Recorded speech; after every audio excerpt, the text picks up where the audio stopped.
अलीगढ़ में पूर्व नगर आयुक्त डॉक्टर नंदकिशोर और संपत्ति अधिकारी गयूर अहमद पर करोड़ों की जमीन बेचने के आरोप में मुकदमा दर्ज किया गया। आरोप है कि दोनों ने भूमाफियाओं के साथ मिलकर कोर्ट में समझौता कर नगर निगम की बेशकीमती जमीन निजी पक्षों को बेच दी। मुकदमे में फर्जीवाड़ा और सार्वजनिक हित की भूमि निजी लाभ के लिए प्रभावित करने का आरोप लगाया। जनपद अमेठी में आबकारी टीम और स्थानीय पुलिस ने थाना शुक्ल क्षेत्र के ग्राम साहबगढ़ और मल्लाह का पुरवा में आकस्मिक दबिश दी। कार्रवाई के लगभग 63 लीटर अवैध कच्ची शराब बरामद की गई और 250 किलोग्राम महुआ लहन भी मौके पर नष्ट किया गया। बटियागढ़ ब्लॉक के प्रसिद्ध अजब धाम में आयोजित रक्तदान शिविर में दमोह जिले में नया रिकॉर्ड कायम हुआ। शिविर में कुल 211 लोगों ने रक्तदान किया, जिसमें 24 महिलाएं भी शामिल थीं। पंडित महिमानंद शास्त्री ने बताया कि छोटे सरकार के निर्देशन में यह शिविर लगाया गया था और रक्तदाताओं के लिए स्वास्थ्य परीक्षण और आराम के लिए विशेष व्यवस्था की गई थी। तपोस्थली अजब धाम में छोटे सरकार राम अनुग्रह दास जी के पावन सानिध्य में भव्य संत समागम आयोजित हुआ। साथ ही यहां 7 दिवसीय भागवत कथा राष्ट्रीय संत विपिन बिहारी दास जी द्वारा और 10 दिवसीय यज्ञ प्रतिभा प्रतिवर्ष अनुसार इस वर्ष भी संपन्न हुआ। देश के विभिन्न प्रांतों से संत महापुरुषों, विद्वानों और श्रद्धालुओं ने भाग लिया। डीडवाना में प्रधानमंत्री सूर्य घर योजना के तहत मुफ्त बिजली अभियान में तेजी आई। एफआर मीणा ने बताया अब तक 1949 घरों पर की छतों पर रूफटॉप सोलर सिस्टम सफलतापूर्वक लगाए जा चुके और लगभग 1500 नए कनेक्शन पाइपलाइन में हैं। केंद्र और राज्य सरकार की भारी सब्सिडी के कारण 1, 2 और 3 किलोवाट के सोलर सिस्टम। गरियाबंद सुपेबेड़ा में 50 वर्षीय प्रेम जय क्षेत्रपाल का इलाज के दौरान निधन हो गया। मरीज पिछले 5 सालों से पेरिटोनियल डायलिसिस घर पर करा रखे थे। मौत पेट में डायलिसिस के लिए कराए गए पिस्तूला ब्लॉक होने से हुई। एम्स में उपचार के दौरान उनकी जान चली गई। जिले में अब तक किडनी बीमारी से मरने वालों की संख्या 133 हो गई है। बरसाना तहसील गोवर्धन के नगर पंचायत बरसाना में होने वाली विश्व प्रसिद्ध लड्डू होली और लट्ठमार होली की तैयारियों को लेकर अधिकारियों की बैठक आयोजित की गई। लोक निर्माण विभाग के निरीक्षण भवन सभागार में बैठक में विभिन्न विभागों के अधिकारियों के साथ तैयारियों की समीक्षा की और सुरक्षा भी व्यवस्थापन और आयोजन से जुड़े सभी। ग्वालियर में भगवान श्री राम की 51 फीट ऊंची भव्य मूर्ति आज रात रायपुर के लिए रवाना होगी। ये मूर्ति चंदखोरी में स्थापित की जाएगी। वनवासी रूप में तैयार प्रतिमा 35 फुट की है। निर्माण में 72 लाख रुपए खर्च हुए। विवाद के कारण मूर्ति की रवानगी रुकी थी, लेकिन अब क्रेन की मदद से ट्राला में सुरक्षित रखकर इसे चंदखोरी। ग्वालियर के गोला का मंदिर थाना क्षेत्र में रिटायर्ड भारतीय वायुसेना अधिकारी के साथ ठगी की घटना हुई। डिजिटल ठगों ने लाइफ सर्टिफिकेट के नाम पर उन्हें झांसा दिया और 5 ट्रांजैक्शन में कुल 9.87 लाख रुपए उनके खाते से निकाल दिए। ठगों ने एटीएम पिन और जरूरी जानकारी लेकर खातों को साफ कर दिया।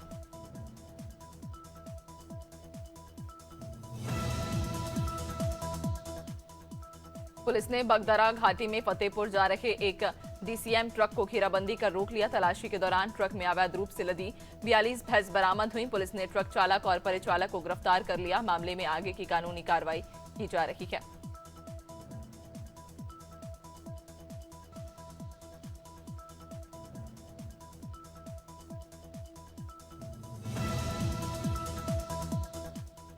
इंदौर के छत्रपति शिवाजी महाराज की 346वीं जयंती बड़े धूमधाम से मनाई गई। अखिल भारतीय मराठी व्यापारी एसोसिएशन द्वारा आयोजित भव्य शोभा यात्रा की शुरुआत राजवाड़ा स्थित देवी अहिल्याबाई होलकर की प्रतिमा पर माल्यार्पण और शिवाजी महाराज की प्रतिमा पर पुष्पांजलि अर्पित करने से हुई। शोभा यात्रा में जय शिवाजी के जय घोष से माहौल।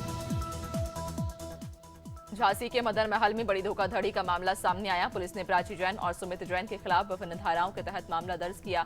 आरोप है कि इन आरोपियों ने डॉक्टर हेमलता श्रीवास्तव की बीमारी का फायदा उठाकर उनकी संपत्तियों को धोखे से अपने नाम करवा लिया। नगर निगम ने विवादित संपत्ति कब्जे में ले ली है।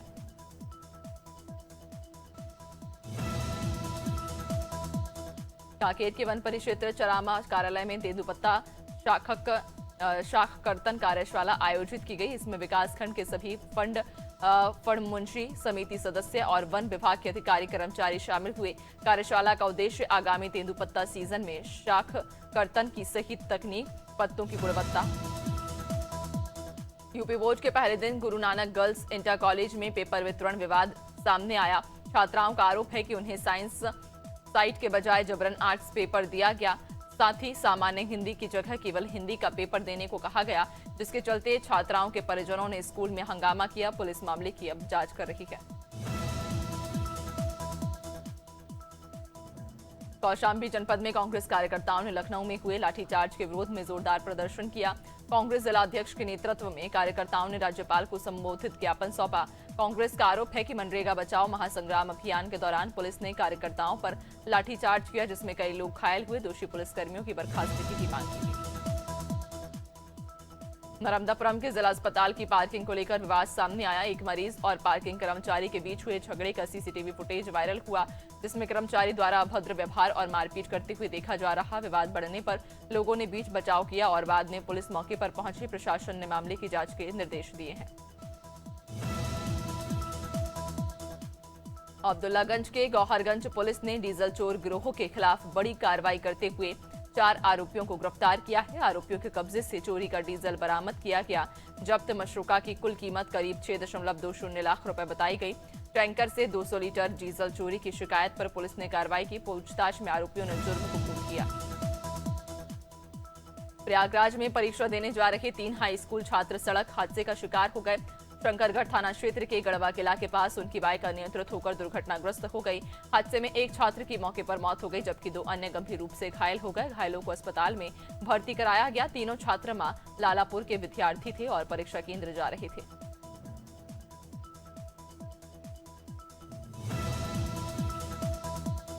कौशाम्बी के अलावलपुर टिकरी गांव में उस समय हड़कंप मच गया जब खेत गए लोगों ने बाग में पेड़ से लटका एक अधेड़ का शव देखा। सूचना पर परिजन मौके पर पहुंचे तो परिवार में कोहराम मच गया। कड़ाधाम पुलिस ने शव को फंदे से उतारकर पोस्टमार्टम के लिए भेज दिया। पुलिस का कहना है कि अभी तहरीर नहीं मिली, रिपोर्ट के बाद कार्रवाई होगी।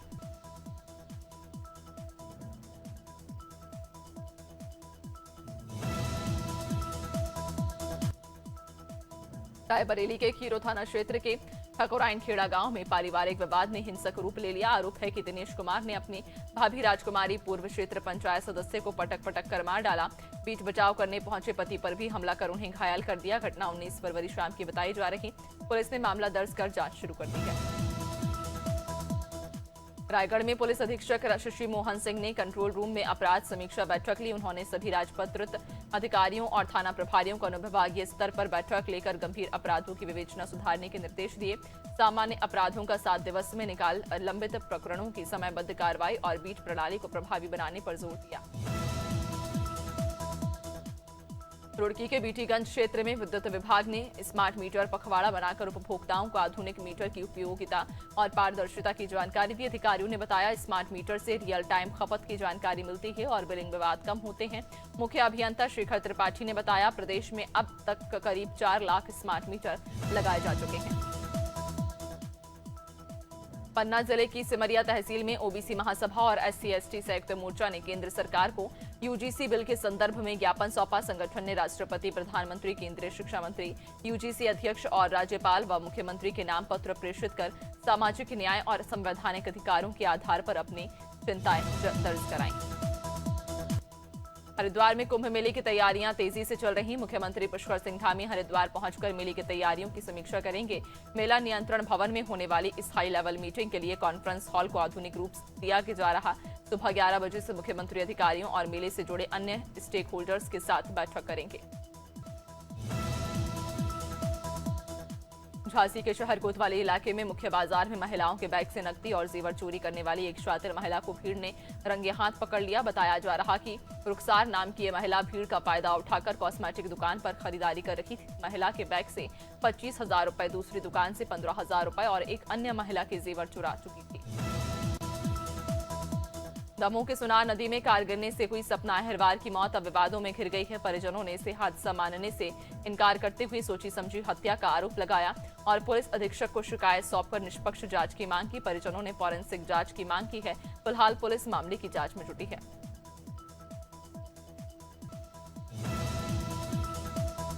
हरिद्वार के लालढांग क्षेत्र में जन जन की सरकार जन जन के द्वार कार्यक्रम के तहत सरकारी कैंप लगाया गया, जहां आम जनता की समस्याएं सुनी गईं।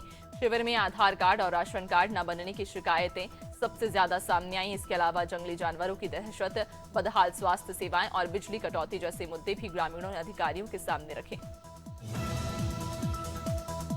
नई दिल्ली में केंद्र सरकार ने एआई कंटेंट को लेकर नए नियम लागू कर दिए हैं। अब ministry of electronics and information technology द्वारा संशोधित इंफॉर्मेशन टेक्नोलॉजी रूल्स 2021 के तहत सोशल मीडिया प्लेटफॉर्म्स को एआई से तैयार कंटेंट पर स्पष्ट लेबल लगाना अनिवार्य होगा। साथ ही प्लेटफॉर्म्स को डीप फेक फोटो वीडियो 3 घंटे के भीतर हटाने होंगे। नई दिल्ली के भारत मंडपम में आयोजित इंडिया एआई इम्पैक्ट समिट 2026 में प्रधानमंत्री नरेंद्र मोदी ने कहा, जैसे खाद्य उत्पादों पर न्यूट्रिशन लेबल होता है, वैसे ही डिजिटल कंटेंट पर भी पहचान स्पष्ट होनी चाहिए। मुकेश अंबानी ने कहा कि एआई डेटा की तरह सस्ता होगा और इस क्षेत्र में 10 लाख करोड़ निवेश की योजना है।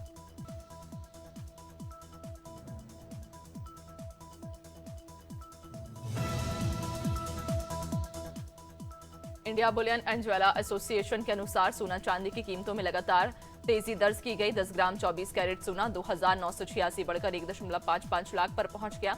इस साल अब तक सोना करीब 21,000 रुपए महंगा हो चुका। वहीं 1 किलो चांदी 7,974 उछलकर 2.45 लाख पर पहुंच गई।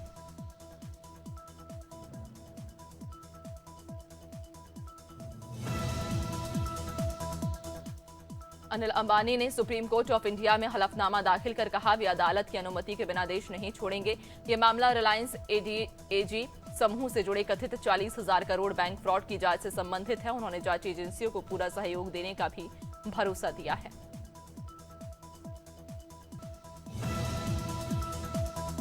बिल गेट्स ने नई दिल्ली में चल रही एआई समिट में अपना मुख्य भाषण रद्द कर दिया। Bill and Melinda Gates foundation ने बताया कि समिट का फोकस प्राथमिकताओं पर बना रहे, इसलिए ये फैसला लिया गया। उनकी जगह फाउंडेशन के अफ्रीका और भारत कार्यालयों के प्रेसिडेंट अंकुर वोरा सत्र को संबोधित करेंगे। T20 वर्ल्ड कप का 40वां और आखिरी लीग मुकाबला ऑस्ट्रेलिया और ओमान के बीच खेला जाएगा। मैच शाम 7 बजे से पल्ले केले इंटरनेशनल क्रिकेट स्टेडियम में शुरू होगा, जबकि टॉस 6:30 बजे होगा। 6 वनडे और 1 T20 वर्ल्ड कप जीत चुकी ऑस्ट्रेलिया राष्ट्रीय क्रिकेट टीम इस बार ग्रुप स्टेज से बाहर हो चुकी है। ओमान भी सुपर 8 में जगह नहीं बना सकी।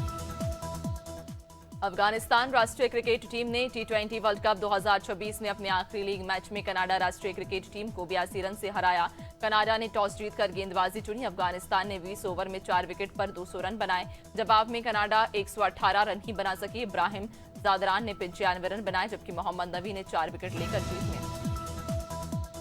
जिम्बाब्वे राष्ट्रीय क्रिकेट टीम ने T20 वर्ल्ड कप में लगातार दूसरे वर्ल्ड चैंपियन को हराया। टीम ने कोलंबो में श्रीलंका राष्ट्रीय क्रिकेट टीम को 6 विकेट से मात दी। इससे पहले जिम्बाब्वे 2021 की चैंपियन ऑस्ट्रेलिया को भी हरा चुकी है। अब सुपर 8 में उसका मुकाबला 26 फरवरी को चेन्नई में भारत राष्ट्रीय क्रिकेट टीम से होगा।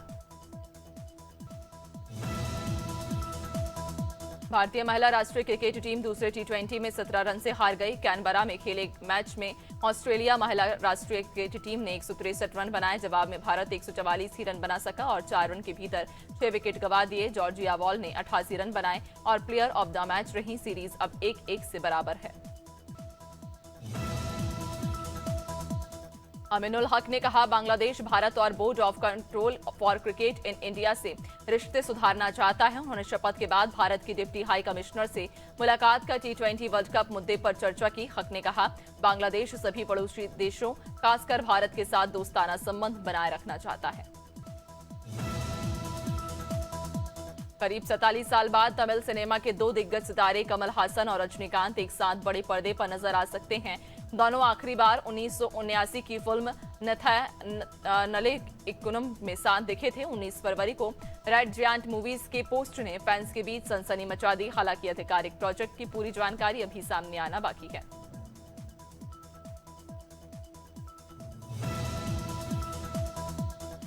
बॉलीवुड एक्ट्रेस तापसी पन्नू इन दिनों अपनी फिल्म 80 को लेकर चर्चा में, जो 20 फरवरी को रिलीज होने वाली है। अभिनव सिंह के निर्देशन में बनी इस फिल्म में वो एक टीचर की भूमिका निभा रही। प्रमोशन के दौरान तापसी का साड़ी में यूनिक और एलिगेंट अंदाज खास चर्चा में। ट्रेडिशनल लुक में उनका स्टाइलिश और कॉन्फिडेंस बेहद खूबसूरत लग रहा।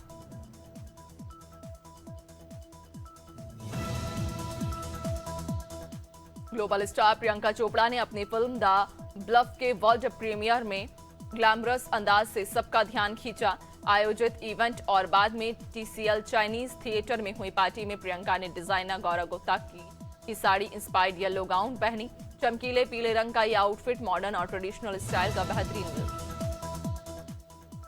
केरल हाईकोर्ट ने हिंदी फिल्म केरला स्टोरी 2 के निर्माताओं को नोटिस जारी किया। ये नोटिस फिल्म को केंद्रीय फिल्म प्रमाणन बोर्ड द्वारा दिए गए सर्टिफिकेट को चुनौती देने वाली याचिका पर सुनवाई के दौरान जारी हुआ। याचिका में कंटेंट पर आपत्ति जताते हुए आरोप लगाया गया कि फिल्म में धर्मांतरण और आतंकवाद को केवल केरल से जोड़कर दिखाया गया। बॉलीवुड स्टार अजय देवगन ने अपनी मां वीना देवगन के जन्मदिन पर इमोशनल पोस्ट शेयर किया। उन्होंने सोशल मीडिया पर मां और पत्नी काजोल के साथ तस्वीर साझा करते हुए लिखा कि उनकी जिंदगी की असली शक्ति उनकी मां है और वो जो कुछ भी हैं उन्हीं की वजह से हैं। अजय के इस भावुक संदेश पर फैंस ने भी कमेंट कर उनकी मां को जन्मदिन की शुभकामनाएं दी। राजस्थान में बारिश और ओलावृष्टि के बाद पारा गिरने से राज्य के अधिकतर शहरों में अधिकतम तापमान 30 डिग्री तक ही रहा। इससे सुबह शाम मध्यम और दिन में हल्की सर्दी रही। मौसम विशेषज्ञों के अनुसार अगले 1-2 दिन में तापमान बढ़कर सामान्य से ऊपर रहेगा, जिससे दिन में हल्के गर्म होंगे और सुबह शाम की ठिठुरन कम होगी। मध्य प्रदेश के आधे हिस्से में साइक्लोनिक सर्कुलेशन और पश्चिमी विक्षोभ की वजह से आंधी और बारिश हुई। मौसम विभाग के अनुसार शुक्रवार से अगले 3 दिन के लिए कोई चेतावनी नहीं है, लेकिन 23 और 24 फरवरी को फिर बारिश का अलर्ट जारी किया गया। पिछले 2 दिनों से तेज आंधी और ओलावृष्टि से कई ग्रामीण इलाकों में फसलें और खेती को नुकसान पहुंचा। छत्तीसगढ़ में मौसम शुष्क बना हुआ और गर्मी बढ़ने लगी है। दुर्ग में अधिकतम तापमान 34 डिग्री के करीब पहुंचा, जबकि अंबिकापुर में सुबह का न्यूनतम तापमान 9 डिग्री रिकॉर्ड किया गया। रायपुर में सुबह हल्की धुंध छाई रही। मौसम विभाग के अनुसार अगले 7 दिनों तक अधिकतम और न्यूनतम तापमान में बड़े बदलाव की संभावना नहीं है और पूरे प्रदेश में मौसम ड्राई रहेगा। उत्तर प्रदेश में आज मौसम बिगड़ने के संकेत। आगरा, मथुरा, लखनऊ और प्रयागराज समेत 10 जिलों में बारिश का अलर्ट जारी किया गया।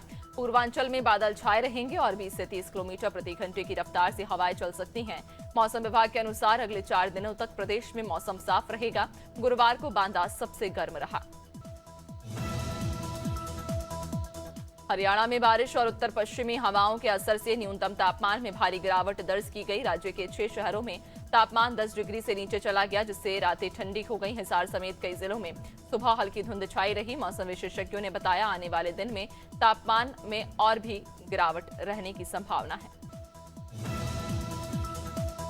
पंजाब और चंडीगढ़ में सर्दी अपने अंतिम चरण में। शुक्रवार को पहाड़ों की तरफ से तेज बर्फीली हवाएं चलेंगी, जिससे दिन में धूप होने के बावजूद ठंड का एहसास होगा। न्यूनतम तापमान में थोड़ी गिरावट हो सकती है, लेकिन अधिकतम तापमान सामान्य से 3.5 डिग्री अधिक बना हुआ। सबसे अधिक तापमान 27.6 डिग्री सेल्सियस रिकॉर्ड किया गया।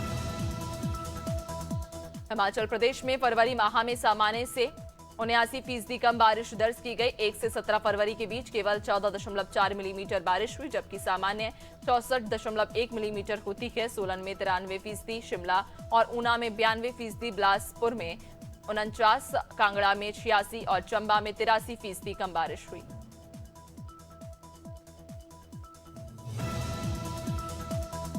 उत्तराखंड में 20 फरवरी को मौसम शुष्क रहेगा और किसी भी जिले में बारिश या बर्फबारी की संभावना नहीं है। पहाड़ों से लेकर मैदान तक आसमान साफ रहेगा और दिन में हल्की धूप निकल सकती है। हरिद्वार और ऊधम सिंह नगर में सुबह हल्का कोहरा छाया रहेगा, लेकिन दिन में मौसम साफ होगा। न्यूनतम तापमान में कोई बड़ा बदलाव नहीं होगा और ठंड का असर जारी रहेगा।